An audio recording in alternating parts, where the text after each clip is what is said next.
Hey guitar enthusiasts, welcome back. In this lesson video, we're going to be going over Daydream Believer by the Monkees. Let's get into the guitar lesson.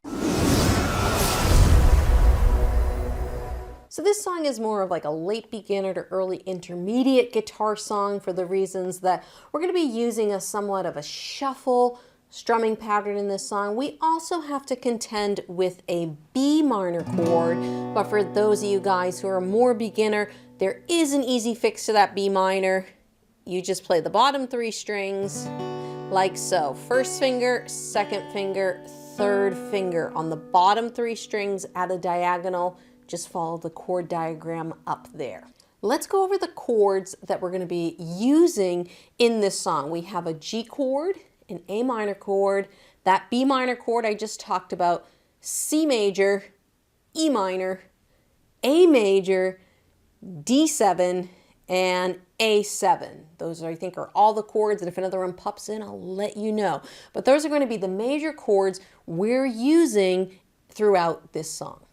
Now there's four sections of this song I'm going to go over. I'm going to go over the intro, I'm going to go over the verse, I'm going to go over the chorus, and then the outro section of the song. If you need a chord chart to follow along to, go to laurenbateman.com. I'll put a link in the description below. You guys can pull that up on my website and follow along there. So the first thing we're going to talk about is our intro and the strumming that we're going to be using on the intro and verse section. So our intro is very simple. It's just it's four chords, but two of them are the same. It's going to be G, D7, G, D7. And the strumming pattern we're going to be using is an eighth note strumming pattern, 1 and 2 and 3 and 4. And we're going to be going down, up, down, up, down, up, down, up. Now, if you hear this, listen to that. It's a very straight pattern. It's 1 and 2 and 3 and 4 and 1 and 2 and 3 and 4. Well, this is what we're going to do to that pattern. It's going to be... Can you hear the difference? Here's the first one. I want you to listen and see if you can hear the difference between this. Here we go. That's the first one. Now here's the second one.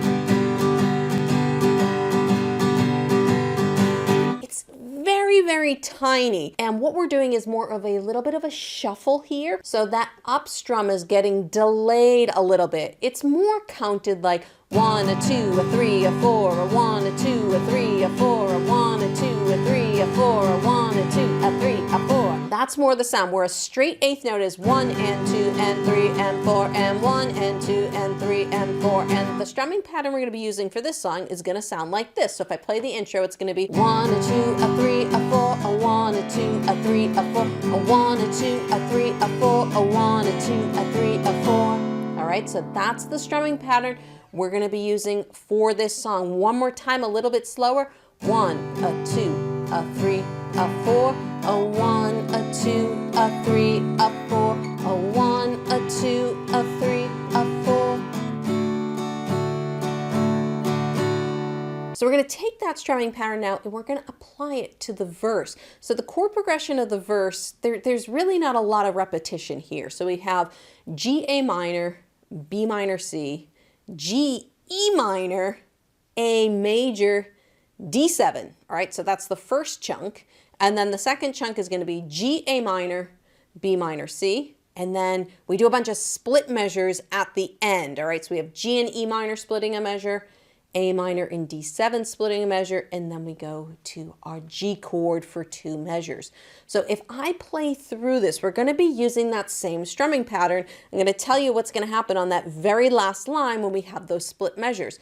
So this would be our verse. We would start on G, da, da, da, da, da, to A minor, to B minor, to C, to G, to E minor, to A major, to D7, then we got G again. G, A minor, to B minor, to C.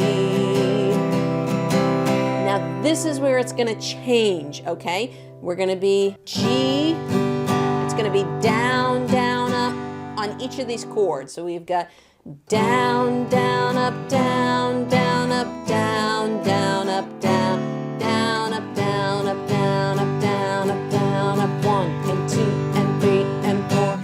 played through that whole verse again, we've got a 1, 2, 3, 4. Ba, da, da, da, ba, da, da, da, da, da, da,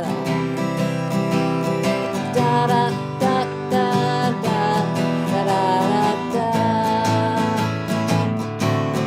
ba, da, da, ba, da, da, ba, da, da, da, da, da. Here comes the split measures.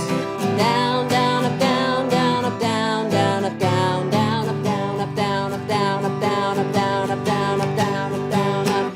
So that's how our verse goes. And what we're going to do next is we're going to jump into the chorus, and we're going to be switching up the strumming pattern just a little bit. Just a reminder, feel free to go back and rewind these videos and play along with me as much as you need. Just because I'm moving to the next section doesn't mean you need to move to the next section. And also, quick reminder, if you're liking this video and you find it valuable, make sure to subscribe to the channel. Turn on those notifications. This way YouTube will let you know when I release new videos just like this one. Let's get back into the lesson. So the chorus, we're going to be doing a couple different little strumming patterns. We have split measures, so we're still going to be incorporating that down, down, up, okay? Down, down, up. We're still going to be incorporating that. And the other strumming pattern we're going to have is a down, down, up, up, down, up. It's a syncopated pattern.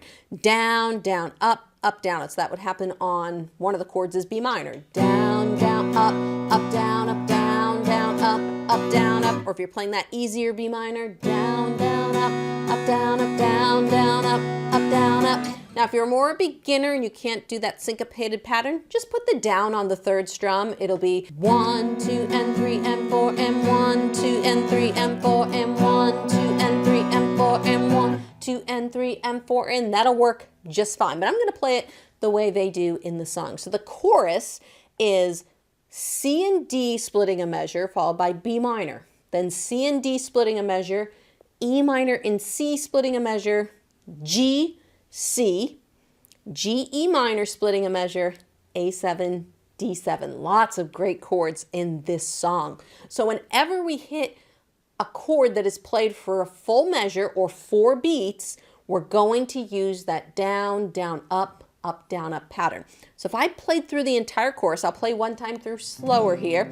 We would have down, down, up, down, down, up, down, down, up, down, up, down, down, up, down, down, up, down, down, up, down, down, up, down, down, up, down, up, down, down, up, down, up, down, down, up, down, down, up, down, down, up, down, up, down, down, up, down, up.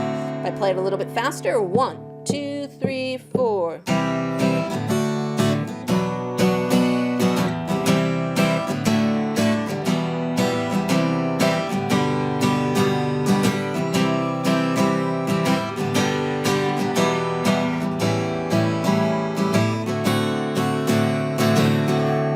And there you go. And you might have noticed when I go from E minor to A7, how am I playing? I'm going. So I'm using E minor here, first and second finger going from G. And then when I go to A7, I'm using my second and third fingers here. Just wanted you guys to know. This way I don't have to move this finger. Remember, guitarists are lazy, so move as little fingers as possible. So I'm doing a pivot. G to E minor to A7, which sets these fingers up perfectly for the D7. All right, let me go in for a close-up just to show you what I'm doing there. All right, guys, so I'm going from G to an E minor. So you'll see I didn't move this first finger. G, E minor, A7, and then D7. So I have a pivot from G to E minor, a pivot from E minor to A7, and then from A7 I just move these 2 fingers down and I'm in position for that D7 chord. So there you go, that's how you play that chorus. And if you have trouble going between those 2 strumming patterns, I would just pick one chord, maybe this G chord, and I would just go down, down, up, down, down, up, down, down, up, down, up, down, down, up, down, down, up, down, down, up, down, up, down, down, up, down, down, up, down, down, up, down, up, down, down, up. And then you can start switching the chords. Down, down, up, down, down, up, down, down, up, down, up. So for some of you that are switching between different strumming patterns, that's how you kind of put those seams together there. If you guys are enjoying some of the strumming that's happening in this song and want your strumming to sound better, I do have an entire strumming course. I'll put a link in the description below with a special coupon just for my YouTube viewers. So the last part of this song is the interlude and the final chorus and outro. So we have a verse, a chorus, a verse, a chorus. After that chorus, we jump right into another interlude, which is just the intro, but the song does come down and then opens back up. So what I would recommend on this interlude is sticking to the lower strings and strumming a little bit lighter. So when you get back into, because people always ask me, Lauren, why do you always sound better than me? It's the dynamics in the playing. So on this interlude, after we get, you know, homecoming queen, here's the interlude. Bum, bum, it's light. Bum, 2, 3.